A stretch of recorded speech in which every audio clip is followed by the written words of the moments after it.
السلام عليكم ورحمة الله. أهلا بيكم في فيديو جديد.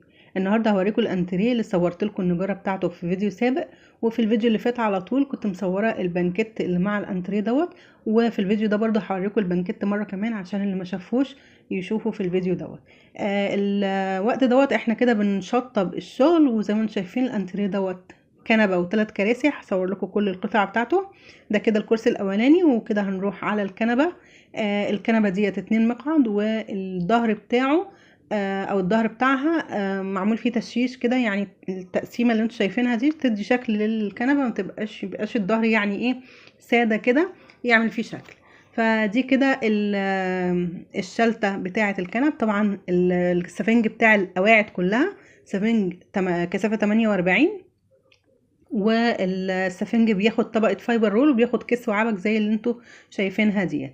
تعالوا بقى اقرب كده على القماشة اوريها لكم من قريب. طبعا القماشة دي العميل هو اللي جايبها، ففي ناس بتحب قوي تعرف القماش نوعه ايه وشكله ايه وملمسه، او الشكل بتاعه من قريب ايه، عشان لو حابة تجيب زيه. فانا بحب اقرب الكاميرا على القماش من قريب للناس اللي بتحب تستفسر عن القماش او تبقى عايزة تشوفه. تمام. زي ما انتم شايفين كده، دي الشلت بتاعه الكراسي والشلت بتاعه الكنبه بتتلبس دلوقتي. طبعا خلاص الكسوه بتاعه الشلت كلها اتخيطت، والسفنج اتعبك زي ما انتم شايفين، واتحط عليه طبقه الفايبر الرول. ودلوقتي الشلت بتتلبس وبتترص. وده البانكيت. طبعا كنت مصوراه في فيديو خاص في القناة هنا، في الفيديو اللي فات على طول. كنت موريه لكم في الفيديو. طبعا هو زي ما انتم شايفين كده، في لسه هيتلزق فيه الفليتو اللي ساقط ده، بيتلزق بالشمع عشان ده الفينش الاخير.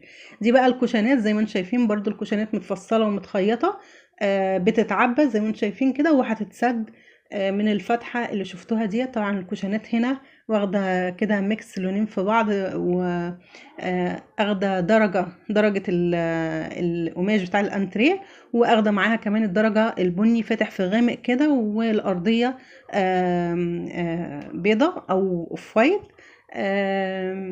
ده كده البانكيت بعد ما اتلزق وخلاص اتشطب.